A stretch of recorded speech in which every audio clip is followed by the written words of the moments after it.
Let's bring in O'Leary Ventures chairman, Shark Tank investor Kevin O'Leary. Kevin, don't you love this? I mean, he does start with these totally wild ideas, although when you really think about them, I mean, the Panama Canal Treaty, I remember when it was debated, Ronald Reagan debated with Bill Buckley about it and so forth. It is a contract. And it is a contract that has been broken literally thousands of times by the government of Panama, and China wants to get its greedy hands on it. What do you think the possibility is of Donald Trump coming in and say, hey, look, you guys broke your contract, it's ours? Well, I think we know it's 100% probability that's going to happen, but Trump is a transactional guy. He's a negotiator. I think everybody understands that now, there's no doubt. And he picks his fights one at a time. Last week it was Canada, now it's Panama, and wow, we got Greenland on this list too. So, I mean, look, it's a very interesting way to start governing before you're actually the president. You do it by social media, you wake everybody up, they come flying to Mar-a-Lago. It makes sense to me. I don't see any reason why you can't do it. But the China thing in Panama is an issue, because if that was in any way affected and we didn't get access, that's a money saver for shipping in a very big way.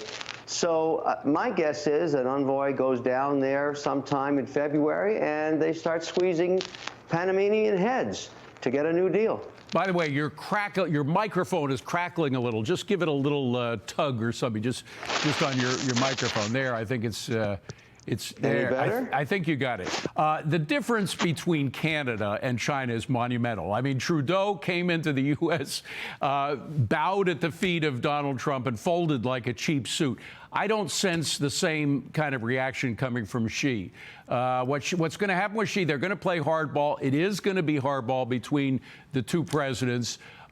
We know that Xi wants to become number one by knocking us down, whether it's legally through more trade or illegally through things like fentanyl and everything. He's been trying to do that for years. We know that's his MO. How do you think Trump is going to respond to that? I mean, I suspect it'll be like we saw in the first term, where he comes in strong with these new tariffs, don't you? China's a different issue completely to Canada or any other country. The only way, you've got to remember, since 1999, since they came into the World Trade Organization, they have broken the rules with every country, including the U.S., every year. I'm an individual who does business there. My businesses have been absolutely screwed. I've said it countless times. They don't play by the rules. There's nothing reciprocal in our relations. The only way to make it work with the supreme leader, as I like to call him, is to inflict massive economic pain and risk on him by imposing tariffs on sectors where many Chinese people are employed. I have nothing against Chinese people. I have a lot against their government.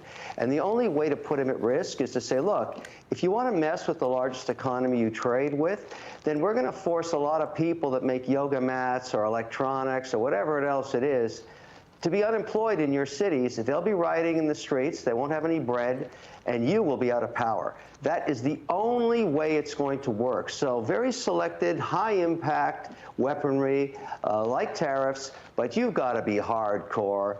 He only understands the stick. That's all he understands. Any weakness at all, he plays off, and he has done so for years. Yeah. So I'm hoping this is the administration that fixes the problem. I have really been hurt by China, and there are millions of other businesses in America that are in the same boat I'm in. Absolutely. By the way, you mentioned the World Trade Organization.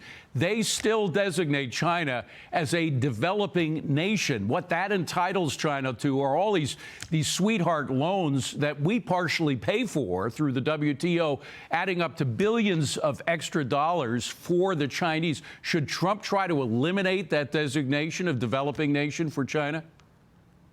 They're not a developing nation. Exactly. They're in an economic war with us and many European countries. That's got to get fixed. All that stuff has to get fixed. 40 years of getting screwed. That's what's happened.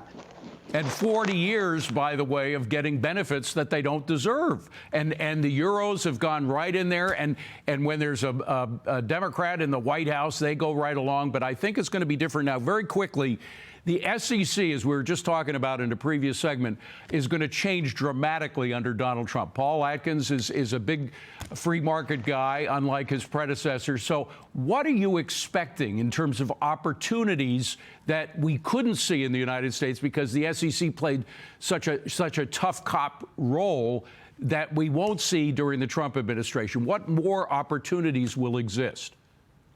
They'll exist because decisions will be made, particularly in the crypto and digital payment systems markets, where we should be leading worldwide and we're falling behind because we can't make up our minds. Listen, Gensler had a point of view that everybody understood. He just litigated his way into the courts on it. We need to get some decisions so that firms like mine can be compliant. We want to play by the rules as we do in every other market, the debt, the equity, the options market. Just tell us what the rules are. Yeah. That's all we need to know. And that once that's put in place, you will see an orderly transition into bringing crypto into the overall economic institutional infrastructure. That's what we want. Good stuff. Kevin, thank you so much for being here. Have a wonderful new year. If I don't see you, appreciate you coming on.